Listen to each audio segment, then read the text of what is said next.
João 12, 27. Quando se encontraram, diga amém. Amém. Quem não encontrou, acompanhe conosco ali na projeção. Diz a palavra de Deus, agora, Jesus dizendo, né? Agora, a minha alma está angustiada. E o que direi? Pai, salva-me dessa hora? Não, pois foi precisamente com este propósito que eu vim para essa hora. Versículo 28, Pai, glorifica o teu nome.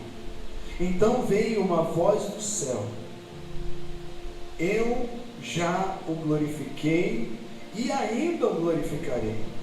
A multidão que ali estava e que ouviu aquela voz dizia ter havido um trovão.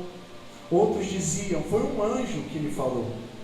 Então Jesus explicou, não foi por minha causa que veio esta voz, e sim por causa de vocês.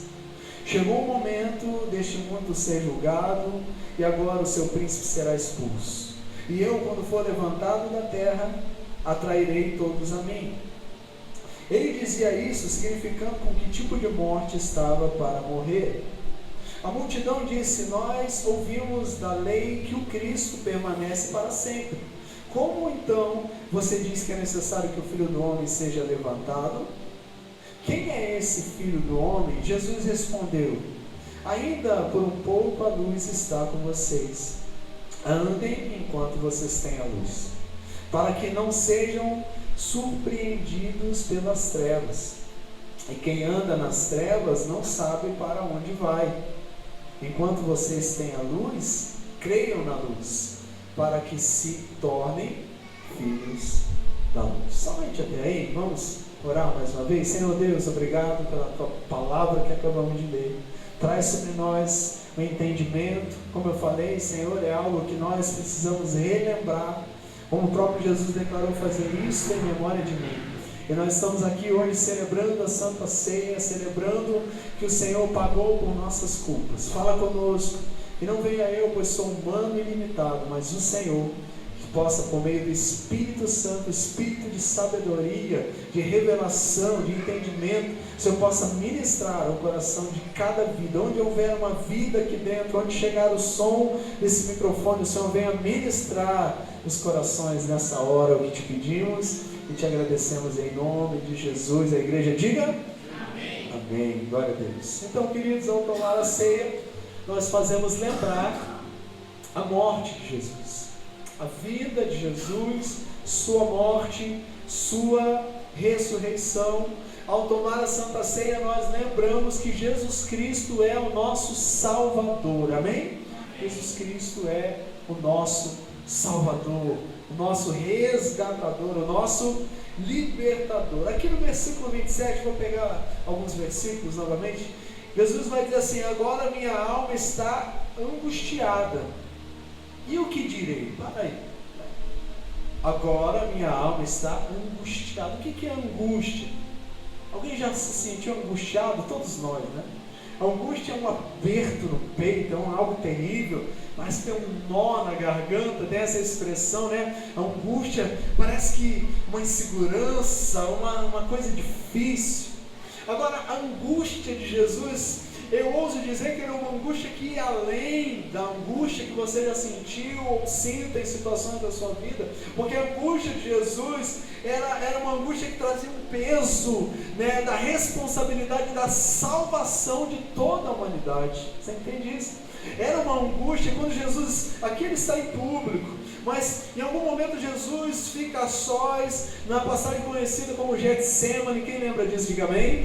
Jesus no Getsemane, quer dizer prensa de azeite, praticamente ele estava sendo emocionalmente prensado, angustiado, a ponto de soar gotas de sangue. O nível de angústia, de aperto, de responsabilidade que Jesus viveu, era da responsabilidade da minha salvação, da sua salvação, amém, igreja?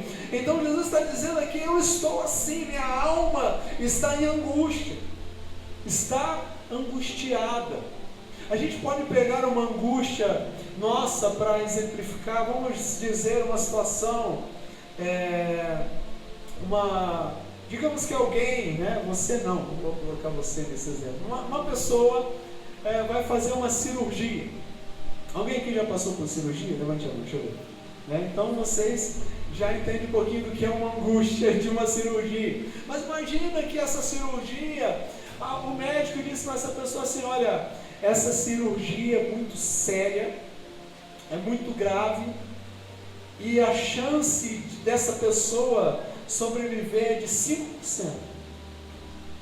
5%. Você imagina como é que essa pessoa entra na sala da cirurgia? Você imagina como é a semana daquela pessoa, a noite anterior?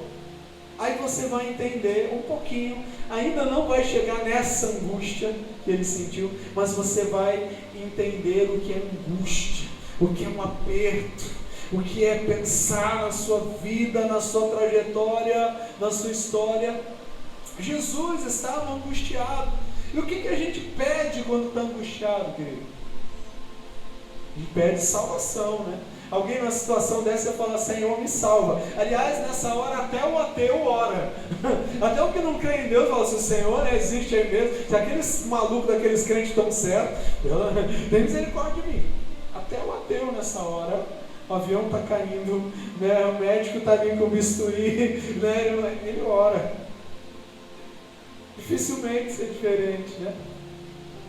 O que alguém angustiado faz? Ora pedindo livramento, pedindo uma chance, pedindo uma oportunidade, pedindo: Senhor, não me deixa morrer, não. E se você já viveu uma situação de quase morte, você está entendendo o que eu estou falando? Senhor, tem misericórdia de mim, Senhor, me salva. Só que Jesus, ele está dizendo que está angustiado, e essa angústia de Jesus, como eu falei, é muito maior do que as nossas angústias, acredito eu. E ele diz: e o que direi? Pai, salva-me dessa hora?